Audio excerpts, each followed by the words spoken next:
Plus Sports on PlusTvAfrica. It's Wednesday, and my name is Mikhail Tinubu. I have with me today Victor Godfrey. He's blessing us with his presence and his sports knowledge. Victor? Good morning, Mikhail. Thank you so much. It's a very rainy day. Wednesday in Lagos. Cool things down a bit. True. I'm excited to turn up the heat again. Well, what are we going to do? Meanwhile, the world of sports never stops raining down with sports news. And today, we're going to talk some more about the fallout from the Super Eagles' failure to secure a place in the 2022 FIFA World Cup. And it's still being felt in the Nigerian football community. On Tuesday, April 5th, the Nigerian Football Federation, NFF, convened a meeting to discuss ways to improve Nigerian football as a whole. The NFF Committee promised that decisive steps would be taken in the coming days to reposition Nigerian football as a whole, particularly the national teams, in an effort to shake up the country's football apparatus. The NFF has set out to deliver new coaching teams for the Super Eagles, the CHAN team, the under-20 boys, Flying Eagles, and the under-17 boys, Golden Eaglets, ahead of upcoming assignments through its technical and development subcommittee. As calls for the NFF to be restructured grew louder, the executive committee acknowledged the people's sentiments, admitting that the outpouring of emotions by fans and stakeholders over the World Cup omission was legitimate. Despite its sympathy, the committee was unwavering in its assessment of the botched World Cup qualifiers. They believe the Super Eagles and Augustin Eguavon's technical team had everything they needed to perform at their best. Victor, do you believe that is true? That the NFF did all of its job and appropriately supported the national team? So that is a very subjective look on the whole matter. For instance, I think it's based on your ability. I'll use an example that happened in that match. The goalkeeper, Uzoho, did his best. However, his best gave us an error and cost us to concede the goal in that match. True. So it depends on what you call your best. See, we've had Amaju Pinnick, who I quite frankly believe is a fantastic marketer and a good brand manager. In terms of the national team's brand, in terms of the branding of the national team, in the last 8 years, we have excelled in that department. Branding, our jerseys sell the most in the world. We are very, very colorful. We have endorsement deals. So from the business point of view, which is merchandise/branding, Amaju has done a fantastic job. Like, I can't even fault him for that one. When it comes to the actual football, development of football in Nigeria, we have died in the last. So which is more important, the technical know-how to develop football or the branding, the work done in branding? So it works in tandem, but the reality of the matter is that just like we know in club football, or even in sports in general, whether you're individual sports or in team sports, you have to win competitions or trophies to be relevant. Yes. You saw Radaman Kanu winning the Open, and then her life changed overnight and she became a superstar. If she didn't win that tournament, nobody would know who she was. Well, so it's not about selling jerseys, it's about winning tournaments. We've not won any major titles since 2013, which was the Nations Cup. And our clubs are not even doing anything close to well when it comes to continental competitions.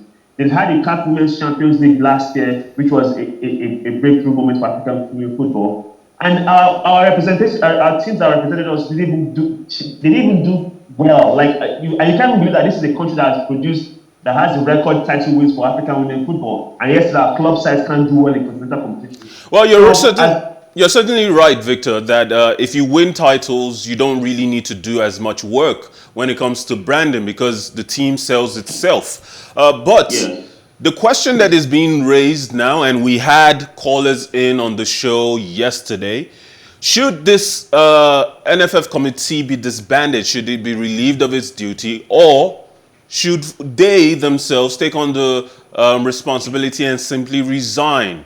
8 years, no major titles. Is it time to go? Can we trust them to carry on the work? So, the beauty of sports is that it's a result-based industry. I think there are two. In fact, I think we'll call for both of them. Either they resign or they voluntarily or they are released of their duties, like you said. We've had this for 8 years. Let's actually look at our football. Minus the fact that we've had Nigerians playing from the diaspora, we've not really had any proper development from our league. That's the honest truth.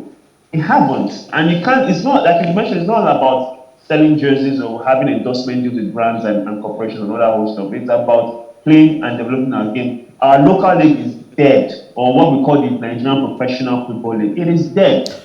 I understand. Sorry, Victor. I understand that it takes so long to develop a football culture, develop the infrastructure, develop the players for a next generation. But it's almost been a decade. 8 years is almost a decade. Yeah. See, the honest truth is the only accomplishments that we've had with the Super Eagles of Nigeria is winning bronze medal in 2019 Nations Cup and then having the most iconic football jersey in the 2018 World Cup. Those are our only two achievements. And the latter is just that's a fashion statement. Yeah. Yes. Being the best dressed team in any competition doesn't mean you win it. So we haven't achieved anything. Let's look at Sundowns in South Africa. Look at South Africa. We've been making fun of South Africa like, oh, they only know how to play good football in South Africa. They can't take it to the continent. Look at what they've done. I want to take one final approach to this issue. Yeah. There's almost no way to avoid politics in football. So, knowing that the major elections, the general elections are happening next year, this current NFF board was basically assembled under this administration. And since we've already missed out on the World Cup, should we simply wait and let them finish out the term? Because the next administration might have its own set of people and they can take a more longer approach to appointing members to the committee. I just want to add something that I think everybody should be dissolved. We shouldn't wait for any election. Truth of the matter is that people forget that we didn't qualify for the Nations Cup in 2015 in Equatorial Guinea. We didn't qualify in 2017. We qualified in 2019, and of course, hopefully we'll be there next year. By this point, we don't know. We didn't qualify for the World Cup. So it has been an absolute failure from the football administrative point of view.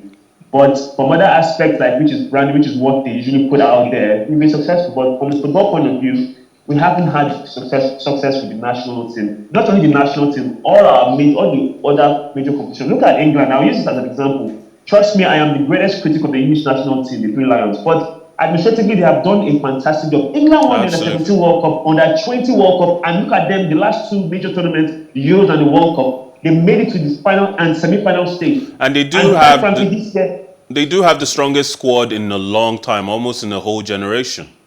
Thank you very much. And obviously, the media hype and frenzy for England, we all know how it can be very annoying, the hashtag. But it's worth it this time around, isn't it? But they have, exactly my point. So, Nigeria is a very big country. Someone was arguing, I'm not catching that, and I'm not saying that, listen, we have very fantastic young players who play in Europe, who are most likely born in Europe, and they have like maybe Nigerian heritage or Nigerian parents, but they want to play for our national team. Some say that they are playing for Nigeria because they're not good enough to play for the nations they were born in. And you can argue that fact. Maduka Okoye, who's our supposed number one first choice, he was born in Germany. There is no way Maduka Okoye will be in the German national team right now with the current goalkeepers they have. True. He's not even fifth in line. He's like number 100 in terms of goalkeeping options that they have. You come to the national team. When we last won the Nations Cup, we had proper individuals who were in the Nigerian league playing, and they started in that tournament when we won it in 2013 in South Africa. Our last best goalkeeper, Vincent Enyama, was in Enyimba for years. Won the Champions League in Enyimba, Champions League before he went to Europe. We don't have any representation from the Nigerian Professional Football League. I'm not against players that look like me playing for the national team. That's okay, but sometimes there is this certain level of hunger that comes when you understand the culture of the country, the land, like when you play on the streets of Lagos or wherever you're from and you play for the national team. It's quite different from when you were born in Bradford, England. All right. So I feel that the NFF should switch off. They should disband everything and let's start again and build our football from ground. This conversation will continue on for many days and possibly weeks and months, depending on if this current committee decides to resign or step down. We'll But they now won't. let's go to Europe, Victor, where Pep Guardiola has warned Manchester City, his Manchester City side, to keep their emotions in check following a 1-0 win over Atletico Madrid at the Etihad. Jack Grealish was on the receiving end of Atleti's tackles, and Guardiola has urged his squad not to respond to provocation in Madrid. Kevin De Bruyne scored the only goal of the game on his 50th European appearance to give the City a narrow lead into the second leg. The Spaniard also hailed the special qualities of Phil Foden, who made an instant impact off the bench.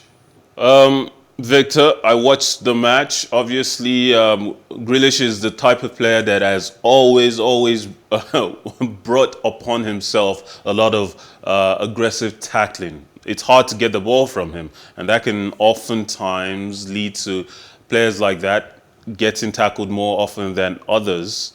What did you make of the match?